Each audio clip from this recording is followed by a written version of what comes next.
Revenge with Karen. I knew the exact moment my career at Miller Logistics was dead on the table. It wasn't when the quarterly projections dipped, and it wasn't when my late husband's portrait was moved from the lobby to the break room hallway next to the fire extinguisher. No, the death certificate was signed the second Marcy walked into the boardroom wearing Laubautins that cost more than our forklift drivers make in a month, clapping her hands like she was summoning servants at a brunch she didn't pay for. She had that specific kind of MBA energy, the kind that uses words like synergy and disruptive, because they don't know how to actually negotiate a fuel surcharge with a union rep in Detroit.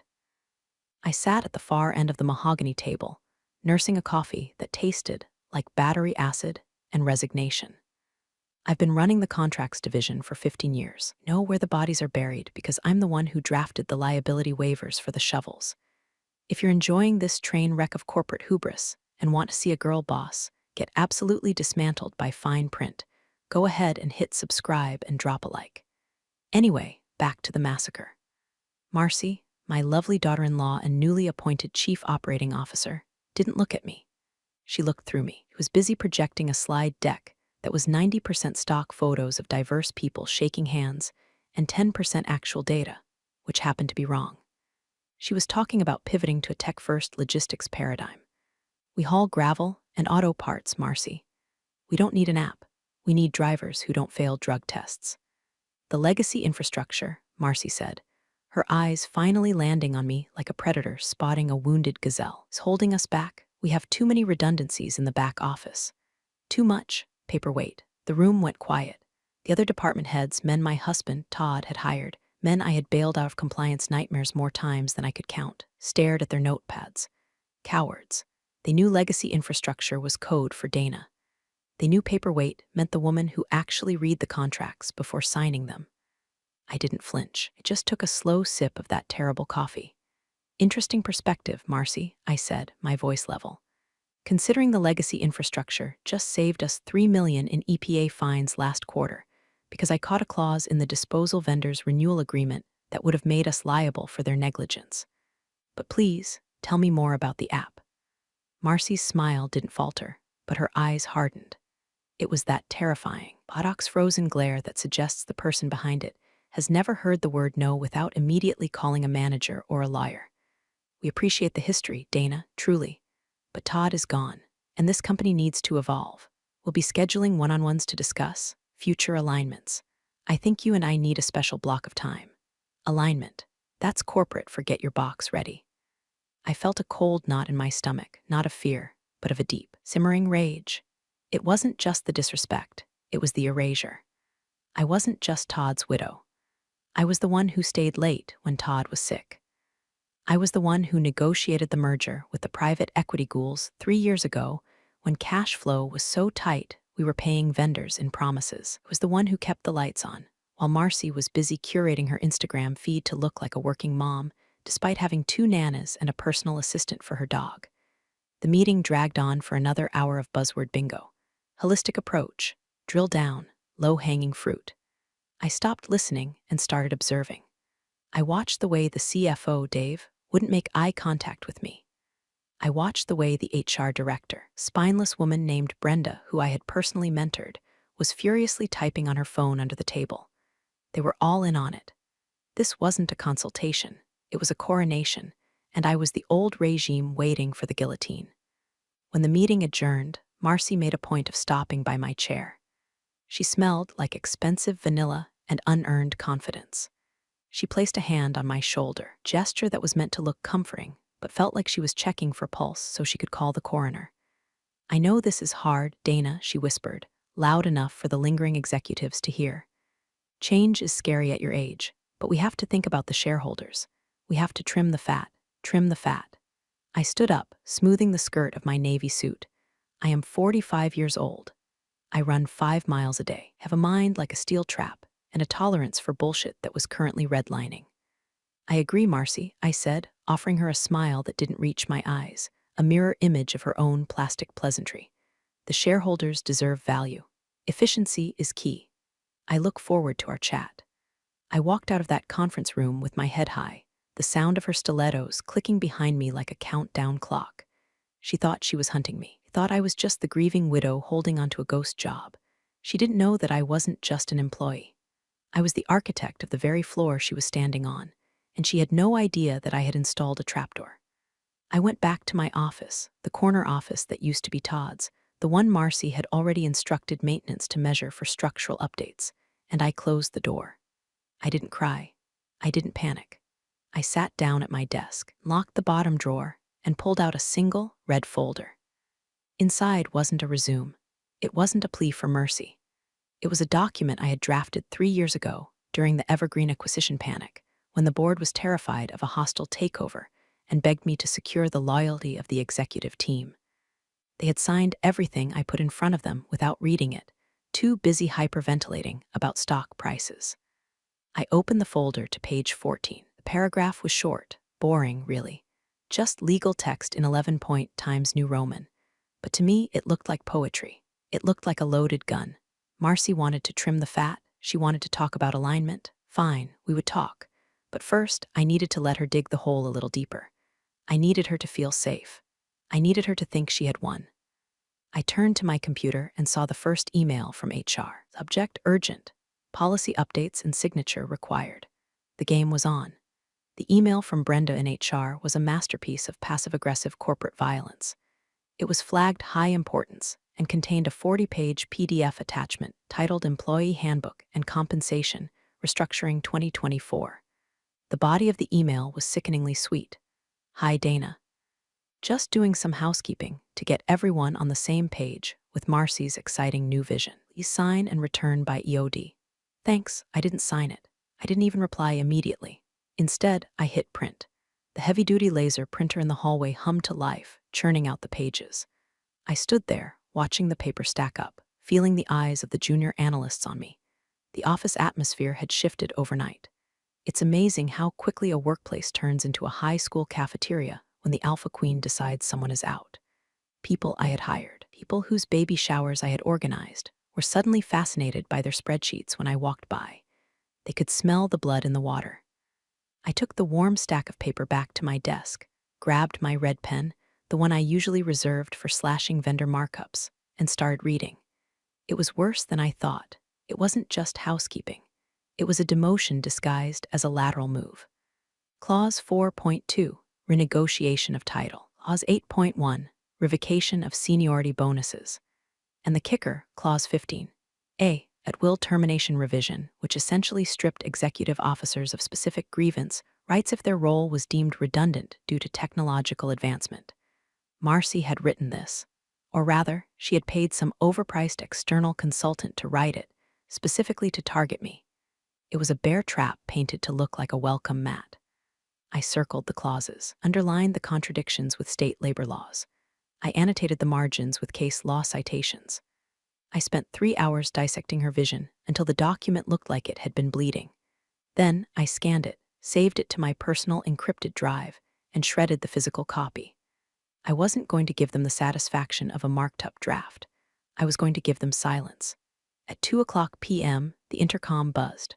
All hands meeting in the warehouse. Attendance mandatory. I walked down to the warehouse.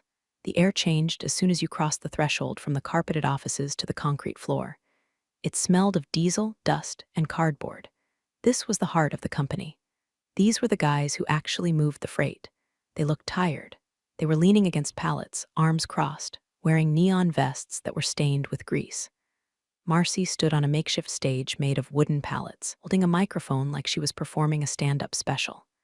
She had swapped the stilettos for pristine white sneakers, a calculated attempt to look down to earth that only made her look more like a tourist in her own business.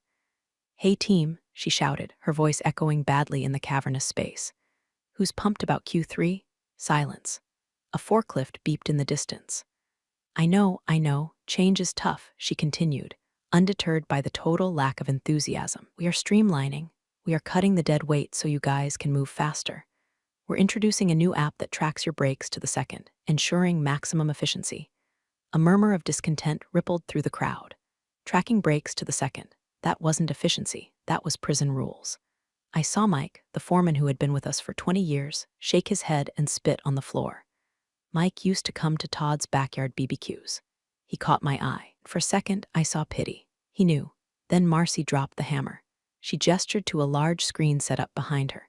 Here is the new organizational chart for the Midwest region. The chart popped up. It was a colorful web of boxes and lines.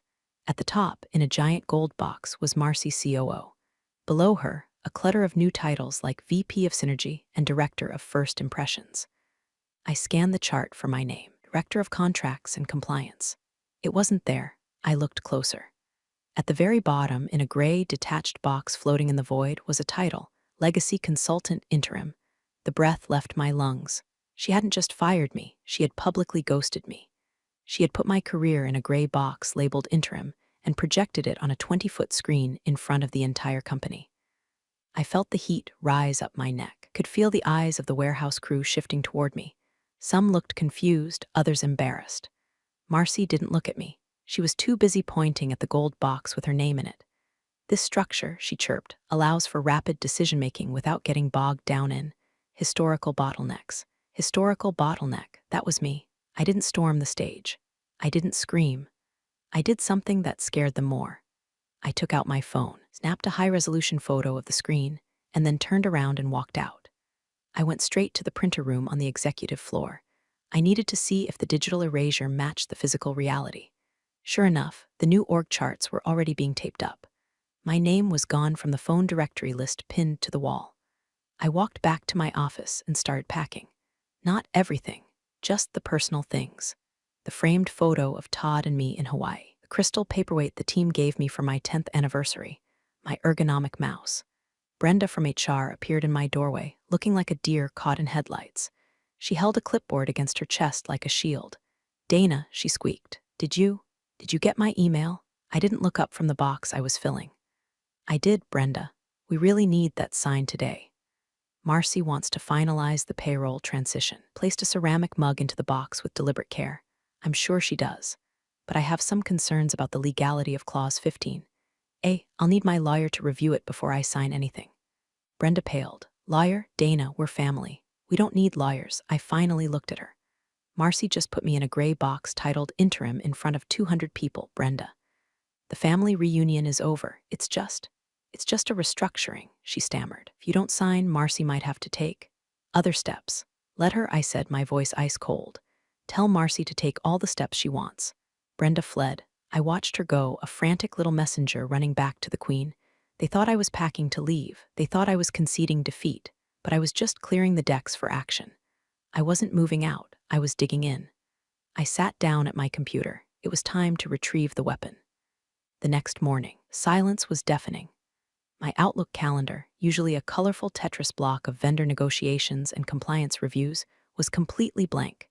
No meetings, no reminders, just white space. I tried to log into the logistics dashboard, the system I used to track global freight movements and spot contractual liabilities. The screen blinked. Error 403, access denied. Contact administrator. They were scrubbing me. It was the digital equivalent of changing the locks while you're still in the house. It was petty, it was amateurish, and it was exactly what I expected from Marcy. She thought that by cutting off my access to the daily operations, she would render me powerless. She thought my power came from my ability to see where the trucks were. She was wrong. My power didn't come from the live feed. It came from the foundation. I opened the folder on my local drive labeled Personal. It hadn't locked me out of my own workstation yet, probably because IT was too busy figuring out how to install Marcy's new productivity monitoring software. I navigated through a series of nested folders. Archive Legal 2021 Evergreen Defense. 3 years ago, a predatory equity firm tried to gut us. They wanted to strip the assets, sell the fleet, and lease back the warehouses. Todd was already sick then, too weak to fight. Board was in a panic, ready to sell us out for pennies just to save their own golden parachutes. I stepped in. I drafted the poison pill defense. I structured the executive contracts to make firing us so expensive that the acquisition would lose its ROI. To get the board to agree to stay and fight, I had to offer them protection. I wrote new employment agreements for all C-level executives and key specialists, included a severance and equity security clause. It was designed to protect them from the raiders. But I also wrote one for myself. I found the file. D. Miller Emp Agreement amended 2021 executed PDF. I opened it. It scanned onto the screen, the legal text dense and comforting. I scrolled to section 12C, involuntary termination and change of control. The language was precise. I remembered typing it at 3 a.m., fueled by adrenaline and fear for my husband's legacy.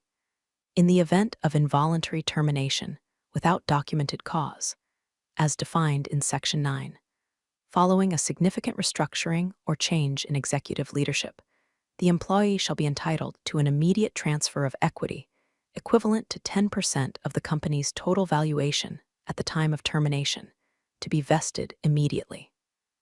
Furthermore, said employee shall retain voting rights on the board of directors for a period of no less than 24 months. At the time, the board signed it because they were terrified of being fired by the raiders. They viewed me as a fixture, as permanent as the building itself. They never imagined a world where they would be the ones firing me. Marcy certainly didn't know it existed, was too busy picking out curtains for her new office to read the dusty contracts in the legal vault. I checked the digital signature metadata. Valid, time-stamped. Notarized by the corporate counsel, who was currently playing golf in Florida and ignoring Marcy's emails. I saved a copy to my phone. I saved another copy to a USB drive attached to my keychain. I emailed a copy to my personal Gmail account. Then, I did something subtle. I went to the company's internal investor portal, which, miraculously, I still had access to because it was on a separate server from the operations dashboard. I updated my profile. I didn't change any data. I just verified my contact information and linked my personal email as a secondary contact for equity notifications. It was a breadcrumb. My office door opened without a knock. It was the IT guy, kid named Kevin, who looked like he wanted to be anywhere else. He was holding a laptop. Hey Dana, Kevin mumbled, staring at his shoes. Hello, Kevin, here to take my computer, he winced. Marcy, the COO's office, said we need to cycle your hardware. Security updates. They want you to use this loaner for a while. He held out a battered Chromebook that looked like it had been dropped down a flight of stairs. I see, I said, leaning back in my chair. Does this loaner have access to the server? Basic email only. Restricted permissions. I smiled at him. It was a genuine smile this time. Poor Kevin, he was just a pawn. It's okay, Kevin, I understand. I unplugged my high-end workstation, the one with the dual monitors and the processing power to run complex logistical simulations. I handed it over. Be careful with it. There's a lot of history on that hard drive. I swapped it for the junk laptop and practically ran out of the room. I opened the Chromebook. It took 5 minutes to boot up. The screen was dim. It was an insult, a calculated humiliation designed to make me quit. But I wasn't going to quit. I needed them to fire me. I needed the involuntary termination. If I resigned, Clause 12C was void. If I quit, I got nothing but a pat on the back. I needed Marcy to pull the trigger. I sat there in the silence, staring at the gray Google logo. I was a ghost in the machine now. No access, no power, no voice. Just a woman in a corner office waiting for the axe to fall. My phone buzzed, a text from Marcy. Dana, can you come to my office? We need to have that chat. Now, this was it. The ghost was about to haunt the house. Marcy's office was a fishbowl. Literally. She had replaced the frosted privacy glass with clear floor-to-ceiling panes because she believed in radical transparency, which, in practice, meant she wanted everyone to see her being important, but she couldn't hear anyone screaming for help. I walked in with nothing but my phone and a small clutch purse. No notepad, no pen. I didn't need to take notes. I needed to make history. Marcy was sitting behind a desk that was comically large, a slab of white marble that looked like a sacrificial altar. She didn't stand up when I entered. She gestured vaguely at a low-slung, comfortable modernist chair opposite her. Dana, she said, her voice dripping with that patronizing softness people use on toddlers and the elderly.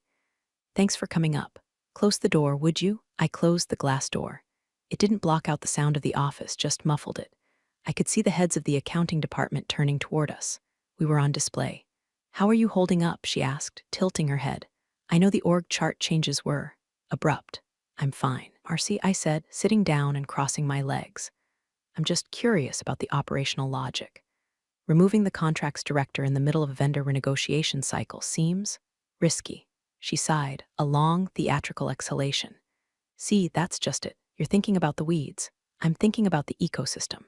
We're moving to an automated contract management SaaS, AI-driven compliance. We just don't need the manual oversight anymore. AI-driven compliance, I repeated.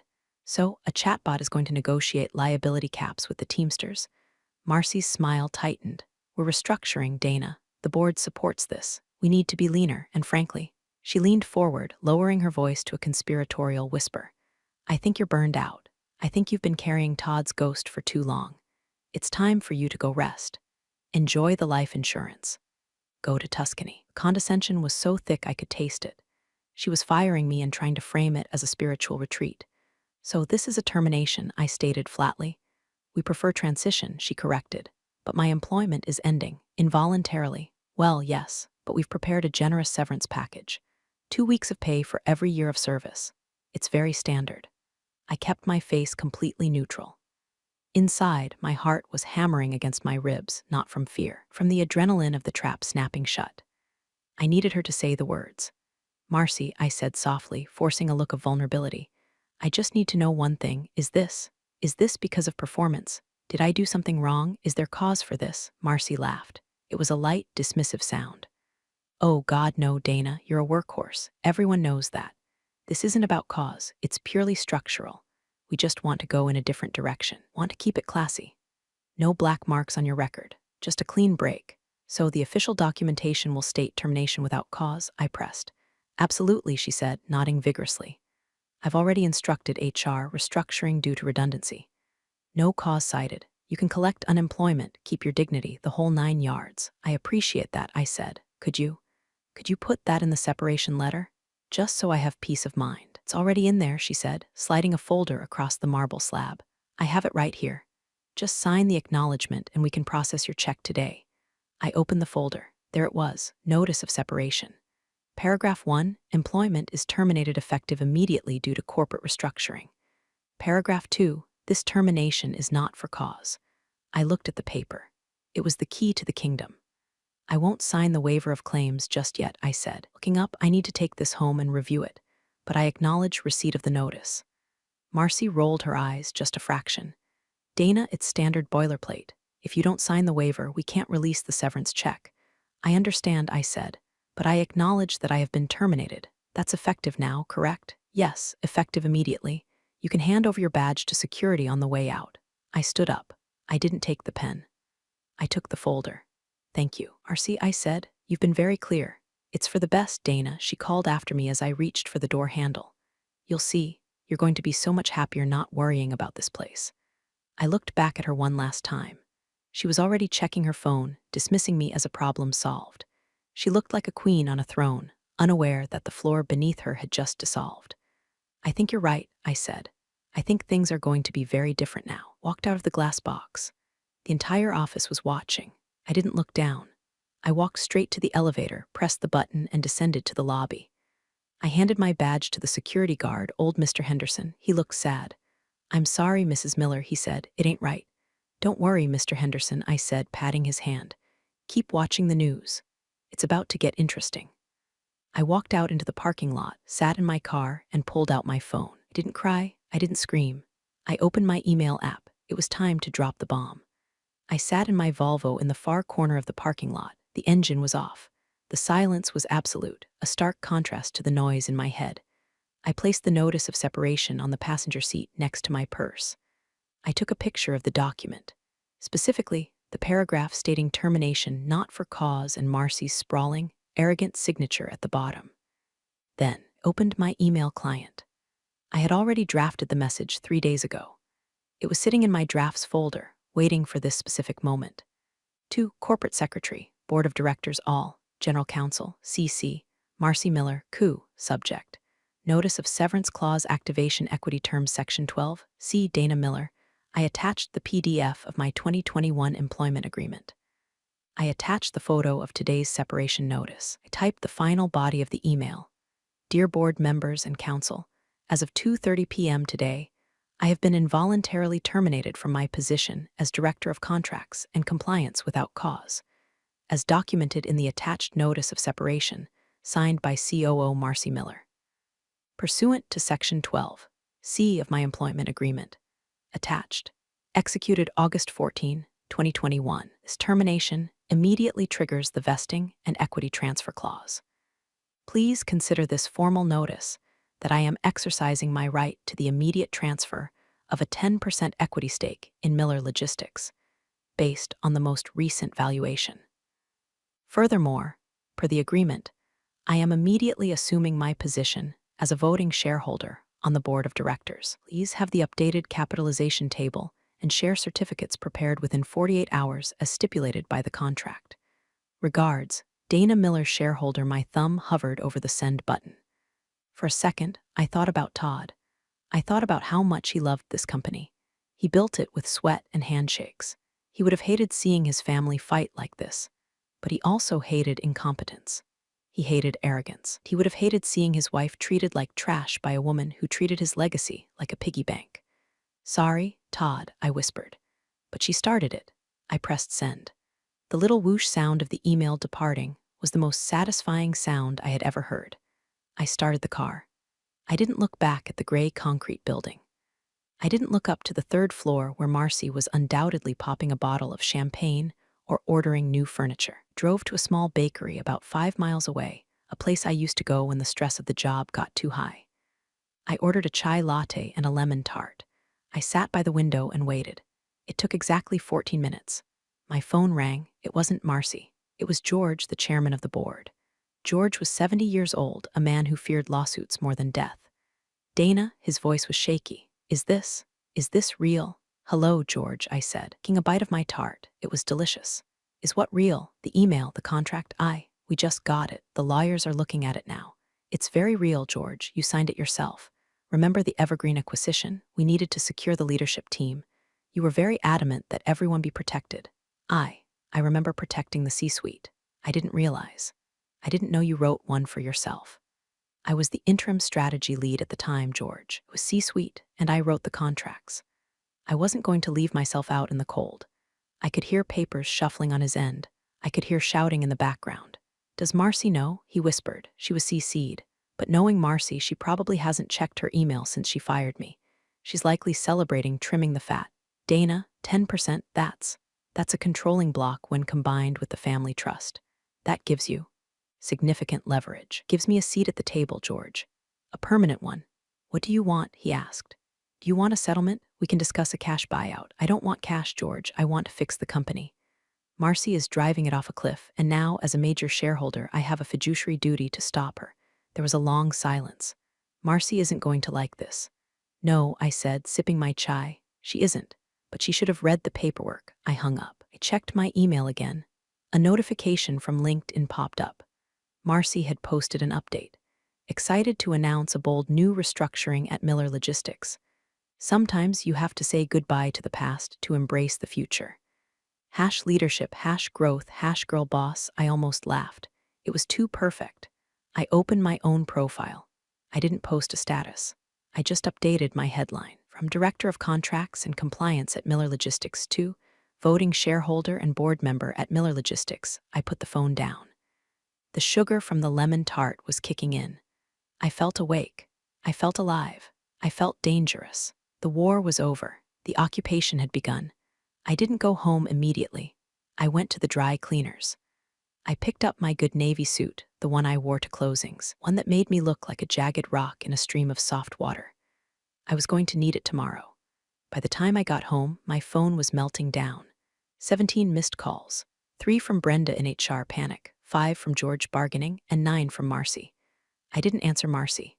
I let her scream into the void. Instead, I poured a glass of Pinot Noir and sat on my patio. The Illinois evening was cool. I listened to the voicemails. Dana, what is this email? Legal is saying, look, call me back. This is ridiculous. Marcy, 3:45 p.m. Tone, annoyed confusion. Dana, you can't just claim equity. That wasn't the deal. We need to talk. Marcy, 4:15 p.m. Tone, rising anger. Pick up the phone. The general counsel says the clause is valid. How is that possible? You tricked us. Marcy, 5:30 p.m. Tone, pure, unfiltered panic. I smiled at the sunset. I didn't trick you, honey. You just didn't do your homework. At 7:00 p.m., my doorbell rang. I checked the camera. It was a courier, not a process server, a specialized corporate courier. I opened the door. He handed me a thick envelope, delivery for Miss Miller, from Miller Logistics Legal Department. I signed for it. Inside was a formal letter from the general counsel, a man named Robert who I had known for years. He was a good lawyer, which meant he knew when he was beaten. Dear Miss Miller, we are in receipt of your notice regarding the activation of Section 12C. Preliminary review confirms the validity of the executed agreement dated August 2021. The board acknowledges your change in status. A capitalization adjustment is being processed. An emergency board meeting has been scheduled for 9:00 a.m. tomorrow via Zoom to discuss the implications of this transfer. Please find attached the dial-in credentials. Sincerely, Robert Vance, General Counsel. They had folded. They had to. The contract was airtight. If they fought it in court, discovery would reveal that they hadn't read their own executive agreements. It would be negligence. The shareholders would sue them into oblivion. Accepting my claim was the only way to keep the dirty laundry indoors. I finished my wine. I had gone from terminated employee to major owner in less than 6 hours. Opened my laptop to check the company news. The grapevine moves faster than fiber optics. On the anonymous employee forum, which I wasn't supposed to know about, but absolutely monitored, the thread was exploding. User Warehouse Guy 88, did anyone see Dana leave? Security says she was smiling. User Ectant Prob, something is going down. Marcy has been screaming at legal for 2 hours. I heard glass break in her office. User Logie Bear, my boss just told me to freeze all org chart updates. Said the restructuring is on hold. What is happening? I typed a single reply under a throwaway account I kept for emergencies. User just watching, check the shareholder registry tomorrow. I closed the laptop.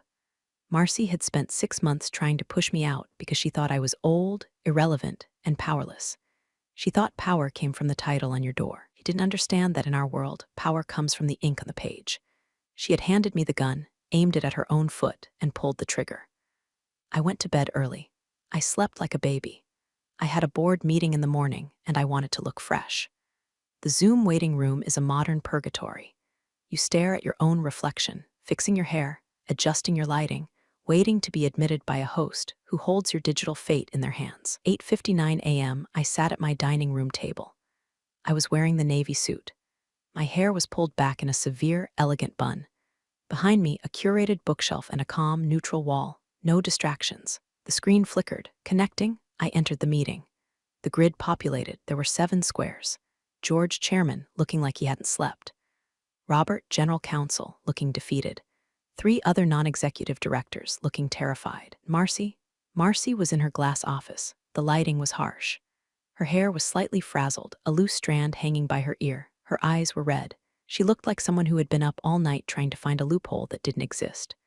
Good morning, I said. My voice was clear, crisp, and devoid of any emotion. This is blackmail, Marcy spat out immediately. George, tell her. This is fraudulent inducement. She hid that clause. I didn't hide anything. I replied calmly, looking directly into the camera lens. It was in the standard executive protection package approved by the compensation committee. You were on that committee, George. You voted for it. George rubbed his temples. I recall the package. I didn't realize it applied to interim roles. The definition of executive in the bylaws is quite broad, I said, but we aren't here to debate the contract. Robert has already validated it. We are here because, as of this morning, I hold 10% of the voting stock, which brings me to the agenda. There is no agenda, Marcy shouted. We are here to negotiate your buyout. You take a check and you walk away. I leaned forward slightly. I'm afraid that's not how this works, Marcy. I'm not an employee you can dismiss with severance anymore. I'm a partner, and partners have rights. I picked up a document from my table. Per Article 9, Section 4 of the corporate bylaws, any shareholder holding more than 5% of the company's equity may call for an immediate vote of no confidence regarding executive leadership if said leadership has demonstrated fiscal irresponsibility or exposed the company to significant legal liability. The room went silent. Even Marcy stopped breathing for a second. You exposed the company to legal liability yesterday, I continued. You terminated a protected class employee without reviewing her contract, triggering a massive equity dilution event.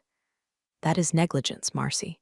You cost the existing shareholders, including the family trust, 10% of their value in a single afternoon because you didn't want to read a PDF. You can't do this, Marcy whispered. I can. And I am.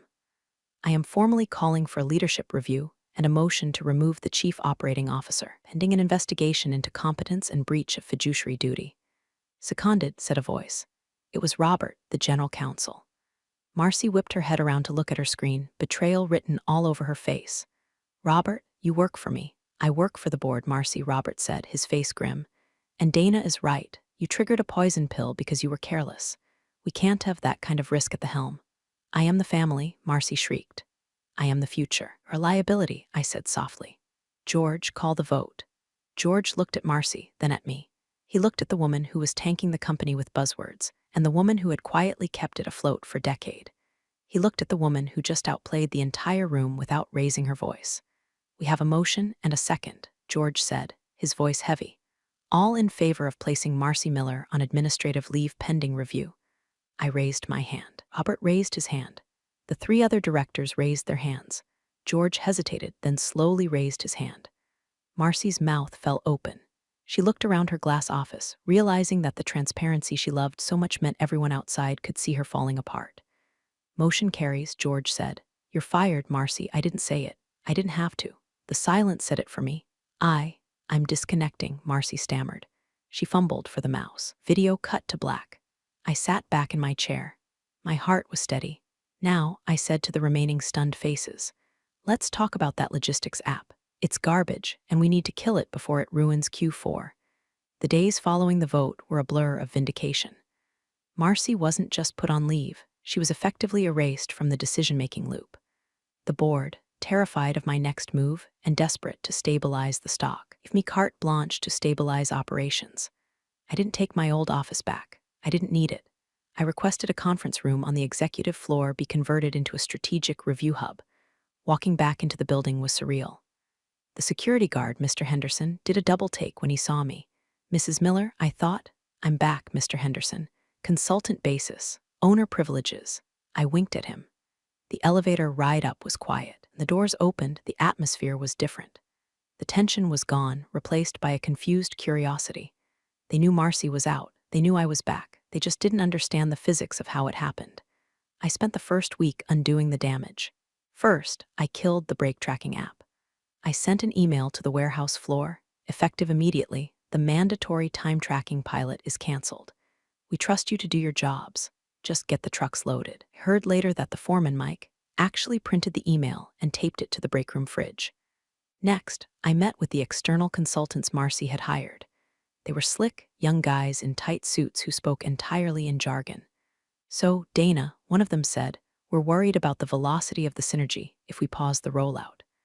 I'm worried about the velocity of your invoices, I replied.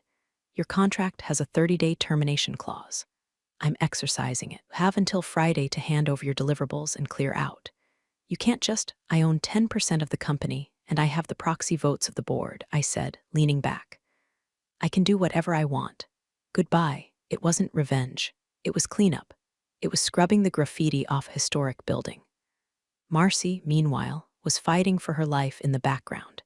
She was flooding the board with emails, claiming I had manipulated the legal context and that my actions were a hostile coup. She threatened to sue the company for wrongful suspension. I let her. Every time she sent a frantic, poorly spelled email, she just proved my point.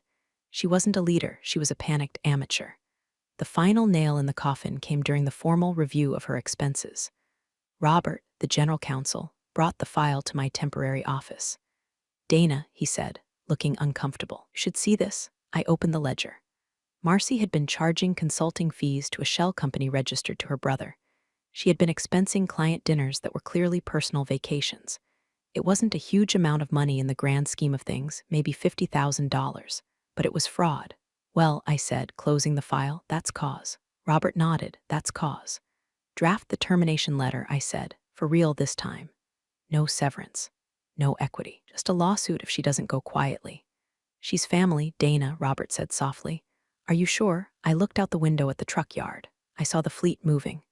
I saw the business Todd built. She stopped being family when she tried to erase us, Robert. She's just a bad investment now. Cut the cord. The decision was made. Marcy wasn't just losing her job, she was losing her reputation. She would be lucky to get a job managing a mall kiosk after this. I felt a strange sense of peace. I hadn't destroyed her. I had just turned the lights on. She destroyed herself. The day Marcy cleared out her glass office, the blinds were drawn. She didn't want an audience this time. I was in the break room making tea, not the battery acid coffee, but my own blend I brought from home when she came out. She was carrying a box. She looked smaller. The stilettos were gone, replaced by sensible flats. The arrogance had been sandblasted off, leaving something brittle and sharp beneath. She saw me. She stopped. For a moment, I thought she was going to scream. I thought she was going to throw the box at me. But she didn't.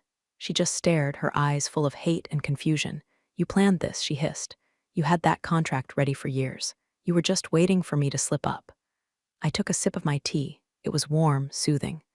"I didn't plan for you, Marcy," I said gently. "I planned for anyone who tried to hurt this company. You just happened to be the one who walked into the trap. You stole my company. It was never your company," I corrected her. "You were just borrowing the keys, and you drove it like a stolen car. Todd would be ashamed of you," she said, her voice shaking. "Doing this to family." That was the one thing she shouldn't have said. I set my mug down. I walked over to her until I was standing right in her personal space. I smelled the fear on her. "Todd," I said, my voice low and dangerous, "would have fired you 6 months ago for the way you talked to the drivers. Todd respected the work. You respected the title. Don't you ever speak for him again." She flinched. She clutched her box tighter. "Good luck, Marcy," I said, stepping back. "I hear there's an opening for a receptionist at the gym. Might be a better fit." She turned and walked away, her flats making no sound on the carpet. She took the elevator down and she was gone. The office felt lighter. The air felt cleaner. George found me later that afternoon, so he said, leaning against my doorframe. "Marcy is gone. We need a new COO, the board." "Well, we were wondering." "No," I said, smiling. "I don't want the job, George. I don't want to run the day-to-day. I've done my time in the trenches."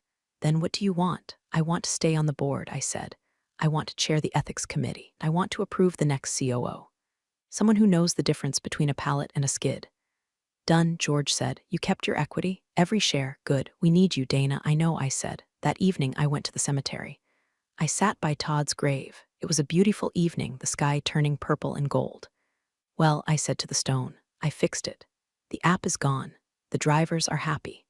And I own 10% of the whole damn thing." I poured a little bit of the Pinot Noir onto the grass. "You were right," I whispered. "Always read the fine print." I drove home with the windows down. I wasn't the grieving widow anymore. I wasn't the interim contracts lady. I was Dana Miller, shareholder, and nobody was ever going to put me in a gray box again.